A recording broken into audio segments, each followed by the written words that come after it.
Today's edition of Back Roads of Illinois. We were bringing you lasted for farming sources and information sponsored by AgriGold. We were glad you're here on a Monday afternoon. I am Cesar Delgado. I am your host of today's program. We were back with you guys at the show on this week. Oh, yeah, the weather was perfect to planting corn and beans in central Illinois. But welcome to Illinois. The weather is crazy for this month. Well, that we can get it done with this beautiful weather in central Illinois for right now. However, it does take advantage with our weather in central Illinois. I'm going to talk about the farm economy with Dr. Langemier from Purdue University. Welcome to the show, Dr. Langemier. I will be chatting about the food safety and security with Dr. Folta from the University of Florida. Dr. Folta is a horticulturist at the University of Florida. And I will be talking about the commodities markets with Sue Martin from Ag and Investment in Klein, Iowa. Otherwise, this is your rural news sponsored by AgriGold in central Illinois. The tariffs for Canada are taking place in the steel and aluminum. However, the Prime Minister of Ontario, he doesn't have an agreement with the tariffs from the United States. Percent 90 of the export of our products in Canada and the United States.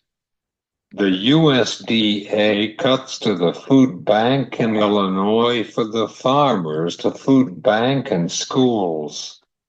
This cuts is affected to the SNAP program and the farmers as well.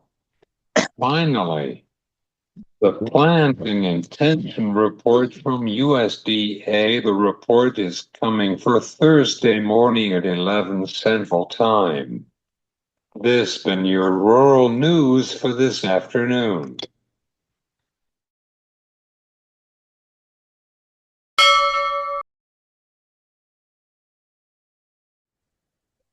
This is your commodities markets update for this afternoon, sponsored by Kyle Bumstead from Allendale Incorporated. Corn futures is up with the weather in South America. However, the beans markets are down for today than the corn markets. The world supply is unchanged for Tuesday's report. May corn is up at 5 to 10 cents. July corn is up at 3 to 6 cents. December corn is up at 5 to 10 cents. May beans are down at 5 to 10 cents. July beans are down at 5 to 10 cents. November beans are down at 5 to 9 cents. May Chicago wheat is down at 3/4. September Chicago wheat is down at 9 to 4 cents. Let's see what happens in the livestock markets. Cattle is watching for a little bit profit taking for this afternoon. April cattle is up at 5 to 10 cents. June cattle is up at 9 to 5 cents. August cattle is up at 3 to 6 cents. March feeder cattle is up at 5 to 10 cents. May feeder cattle is up at 5 to 10 cents. April feeder is up at 5 to 10 cents. April hogs is up at 5 to 10 cents. June hogs is up at 3 to 6 cents. This has been your commodities markets update for this afternoon. I'm happy to have Dr. Kevin Folta. He is a horticulturist at the University of Florida. Welcome to the show. Yeah, thank you, Caesar, for having me back again. It's always a pleasure to talk to you. Let's start with our conversation about the food safety and security. What is your thoughts on the food industry for right now with herbicides and pesticides and the vegetables? Yes, I know it's an unpopular opinion among influencers on the internet, but right now we have the safest food supply in human history that we monitor for pests and pathogens and pests and pathogen or pesticide residues.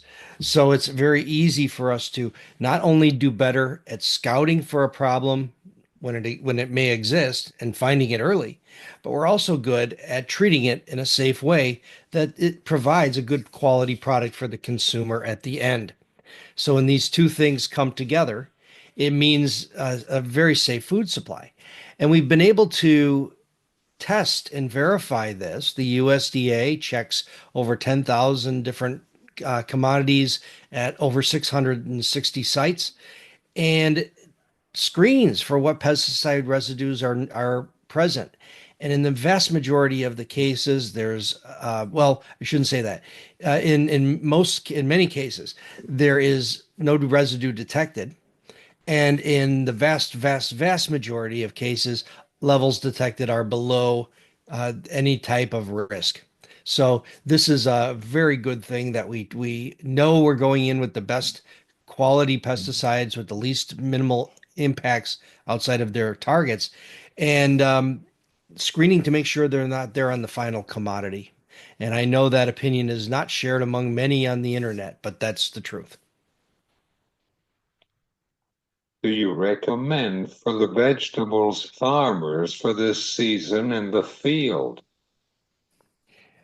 Well, it's hard to make a sweeping generalization because what's happening in the field in California is different from Michigan is different from Florida, but the general idea is that farmers economically need to keep their inputs low because they're very expensive. So using less to get the job done is important, although you can't use less to the point where you're allowing the pest to develop resistance around your control. So you have to, following instructions to the letter, using appropriate PPE depending upon the application, and following all instructions. And also getting in touch with the tools that allow us to be better at anticipating problems. And in the southeast here, we have something called agroclimate. Agroclimate allows us to look at the current conditions in terms of temperature and humidity and predict when times are most likely a problem for specific pathogens on specific crops. So we just got done with strawberry season. Agroclimate will tell us when the conditions are most conducive for problems with different diseases. And we'll send the farmer a text message saying, today you should apply a fungicide. And just that alone has cut the use of fungicides by 65%. Through the climate also, right, Dr. Folta? I'm sorry, could you repeat that question?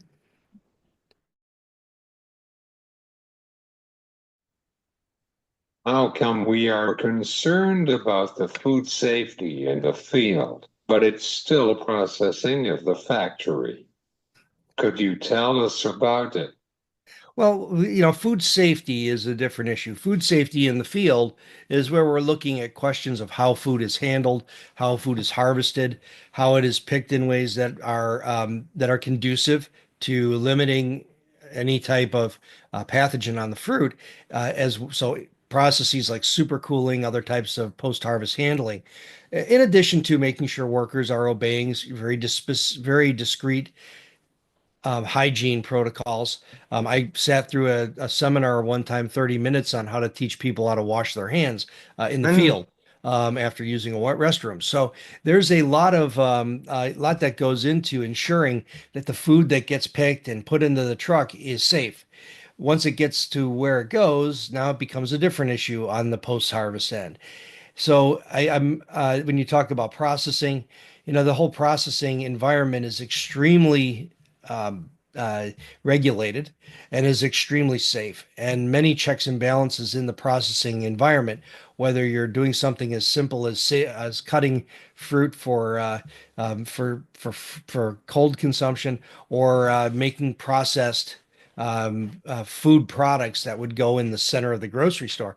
All of those are highly regulated processes that uh, are extremely safe. And a lot of the noise around this has to do more with the diet and consumption of them in excess than it does with inherent risk in the food products themselves.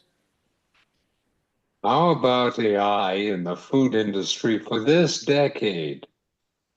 Yeah, AI is on everybody's lips, and it used to be artificial insemination, and then it was active ingredient, and now they now it's artificial intelligence, and so the you like that one, yeah. So the good job.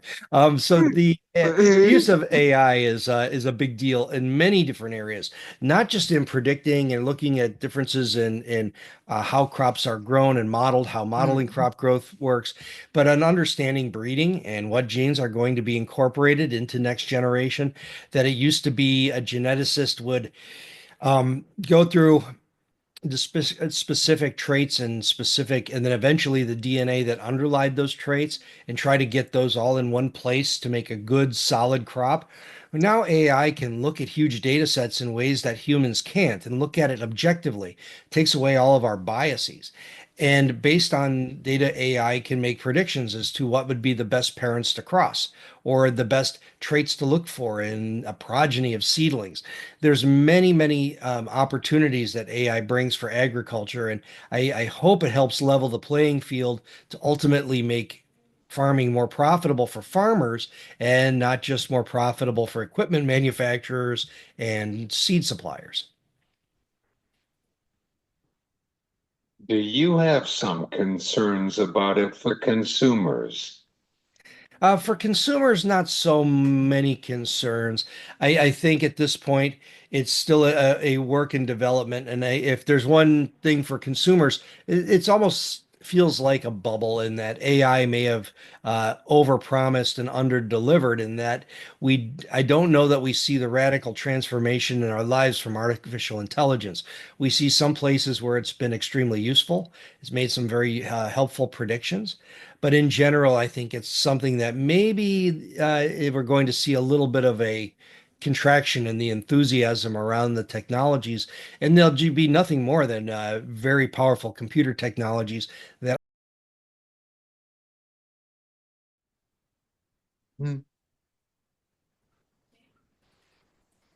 We have some snow in central Illinois yesterday. Really? Wow, snow and but it's March. That's pretty usual still. I mean, I lived in the Chicago area for a long time. I was in DeKalb for a long time. So I know that area very well, and there always was that strange storm that happened in the first week of the baseball season. So not a big surprise. We almost had snow here in Florida this year, which was kind of interesting. We had some very cold nights in a row, and I lost a 20 of 58 citrus trees on my property. So it was been a very challenging year for us down here in Florida. Yeah, I remember that. Yeah, we had so many nights in a row. I think this year I had to. So my wife is a farmer. We have 18 acres of specialty crops. So we grow a lot of pears, apples, thing called feijoa. We grow mulberries. We grow all fruits and vegetables. Sell at farmers markets every Saturday. And we had 22 days that I had to turn on high tunnel heaters where normally it's 3 or 4. And the coldest we got was 20.1 Fahrenheit, many nights at 24. And one of those nights was the night my son was born and I couldn't come home to freeze protect. So it was we lost a few trees in the process, but we're small scale and I can bounce back from that. My heart goes out to the large scale farmers, the real farmers that have massive acreage that's dying from disease, and that's something that it's good that I have the opportunity to talk to you and let consumers know about.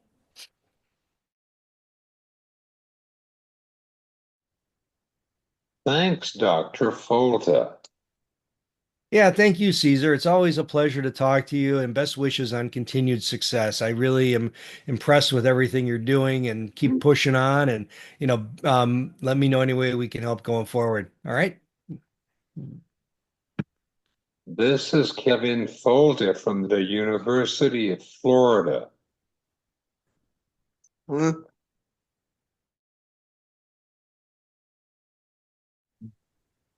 I'm going to talk about the farm economy with Dr. Langemier from Purdue University.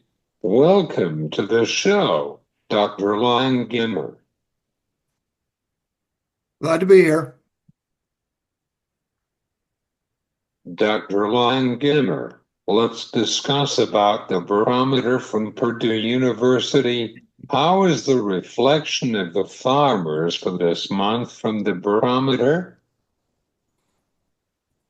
Okay, the Ag Economy, excuse me, the Ag Economy Barometer comes out the first Tuesday of every month, and so the latest barometer came out the first Tuesday of March, and the survey took place from February 10th to February 14th. And it's important to note that that's right before the tariffs became more imminent.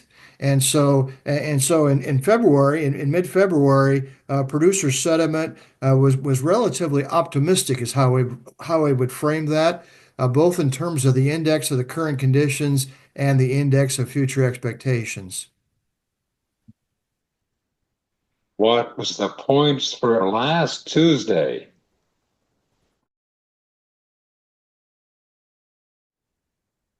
Do you have some concerns about the profitability in the crop production in the United States? Yes, I think 24 and 25 are going to be two of the worst years since 2007. The margins are just really tight right now, and the two big problems we have is the crop prices are relatively low, quite a bit lower than what they were 2, 3 years ago, and unfortunately, the cost of production is relatively high, and so it's a classic case of tight margins.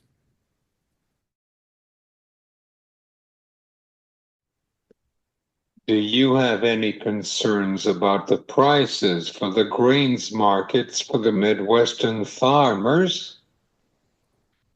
Yes, the grain prices right now, particularly if you look for the fall of 25, but also for the fall of 26, are quite a bit below break-even prices.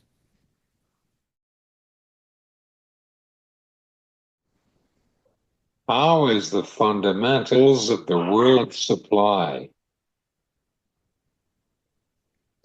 When you look at the world supply right now, and also in the U.S., we're looking at relatively strong supplies of commodities related to the crop commodities, and that's part of the reason why we're seeing the relatively low prices.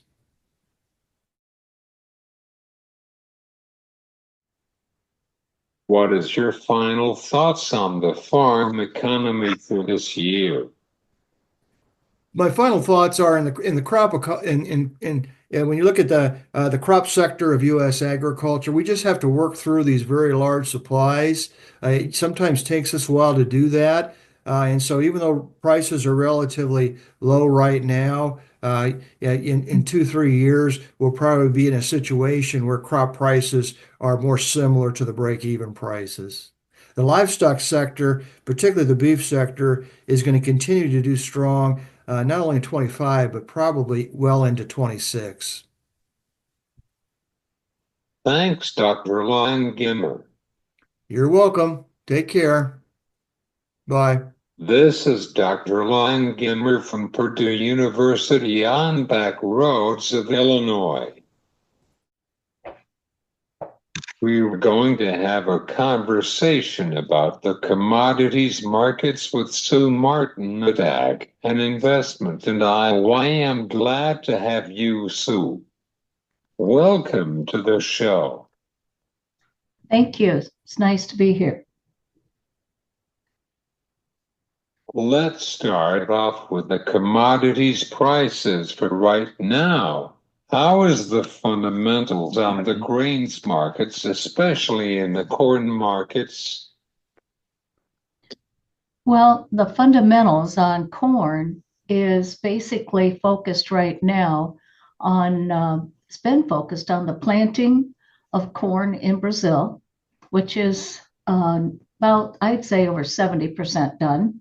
And it is also, and that's the safrinha crop. It is also focused on the planting potential for the spring here in the States, and especially in the Midwest, Corn Belt. The weather is going to be a very critical focus or fundamental in the market because we have the USDA expecting at the Ag Forum Outlook forecasting that we would be upwards around 94 million acres of planted corn this year.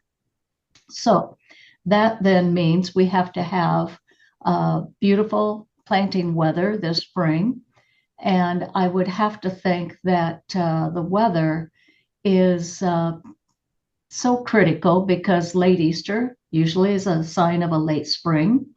The temperatures are running above normal, something similar to a lunar year of 2007.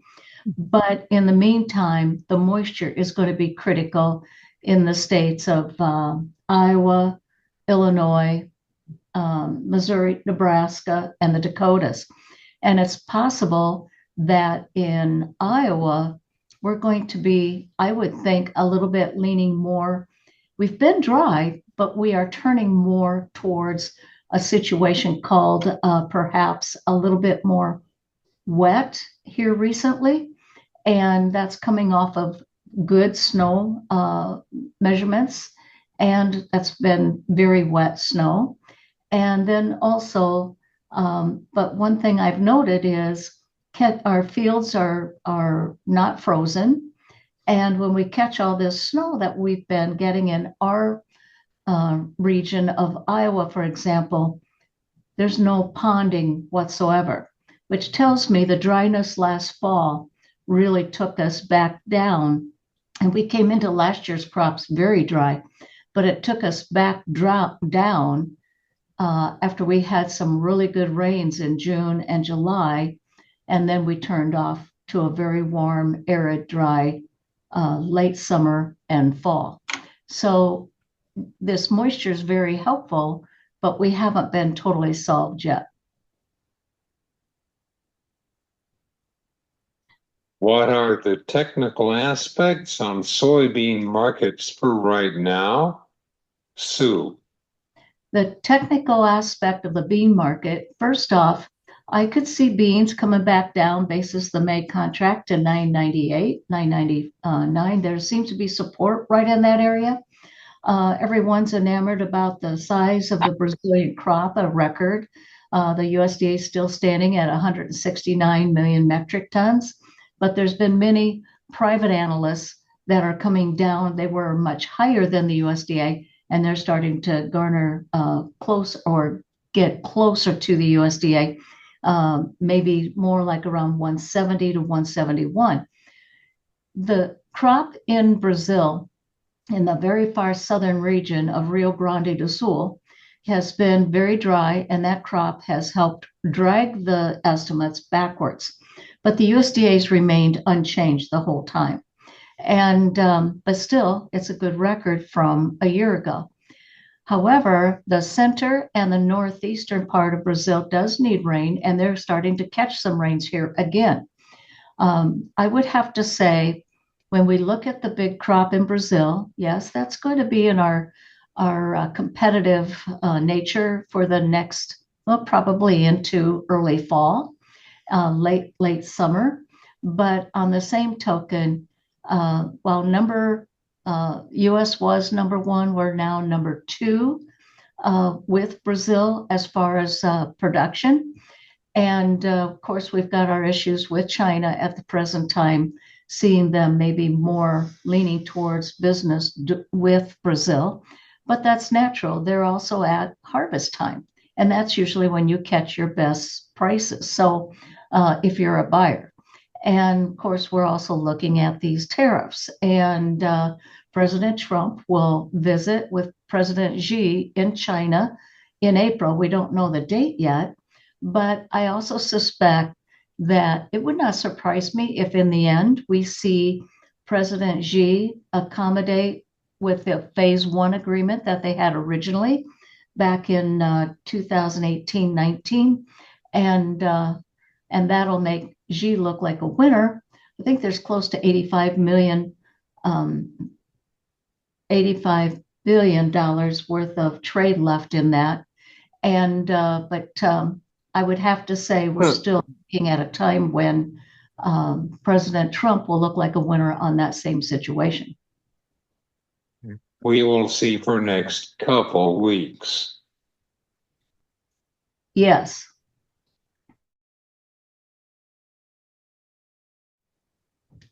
How is the fundamentals of the cattle markets? Well, the cattle markets, of course, has been very prolific and very strong. And we've had the feeders leading the way. And after a recent break coming out of the January 29th high on fats, we broke into March. And usually when you have a high in January to February, you'll break to a lower low in March, which we've done. But now we're coming back towards those highs in the fats. My understanding is numbers of yearlings is starting to tighten, and that's putting support under this market. But the demand for feeder cattle has been extremely strong, and that too has been running this market very aggressively. Myself, I look at the feeder market and I'm not wishing to take part in the long side. I suggest producers of feeder cattle get themselves hedged. It can be in put spreads, however they want to go about it, but I suggest they get some hedges on. As far as the fats go, I tend to think that we could maybe push fat cattle up around the 205, we're not far from that, 205, 207 area. The 207 to 209 area should really meet with some resistance in the fat cattle. What is the trends for today's cash cattle markets in central U.S. and north to south? I would have to say the trend for right now is stronger. We don't have the tariffs into effect yet for Mexico, but the one thing we have to keep in mind is when you look at cattle prices in my area, they're strong, very strong, but the trend is that we normally would be keeping a stronger pattern here in cattle. In years when you do put a peak in February, you can bottom in March. Many times it's in April to May. And I'm looking at these indicators that I follow that have been pretty accurate on, they take patience, but they've been pretty accurate. They're indicating that we're in the process of pushing this market towards a high. And I think then we're going to catch this market and start to set it back. The economy is one thing to keep in mind, and cattle really held well against the break recently in the stock market. Usually cattle and S&P's Dow tend to trend a little bit together. So the market's held it quite well. But the cattle market to me is starting to flash sell signals at me, and I have to be respectful of that.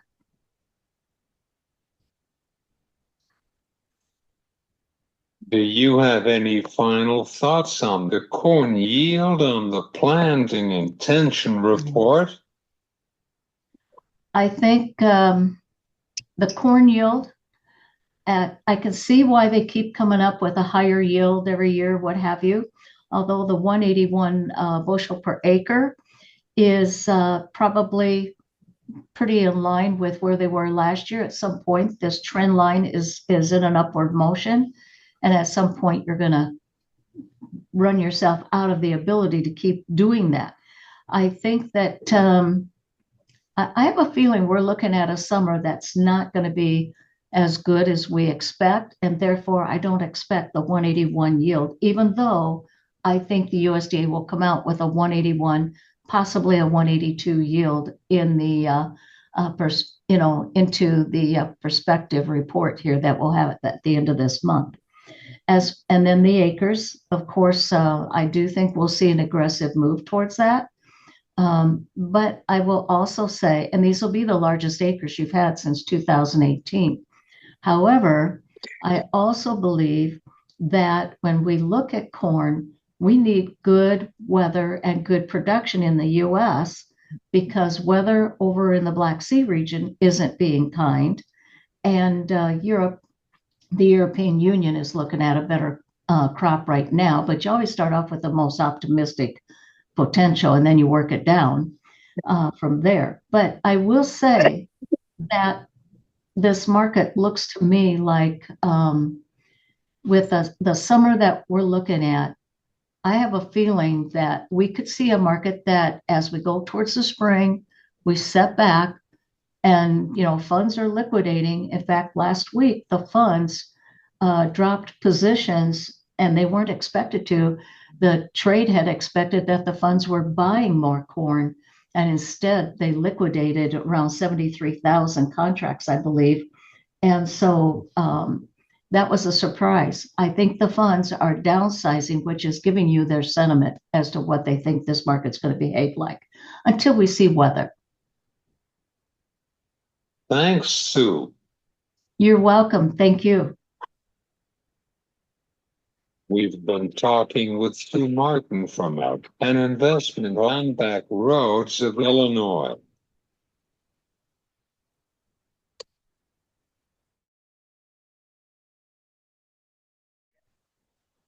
Thanks to Dr. Folta from the University of Florida and Michael Langemier from Purdue University, Sue Martin from Ag and Investment. This has been Back Roads of Illinois. I am Cesar Delgado. You have a great day.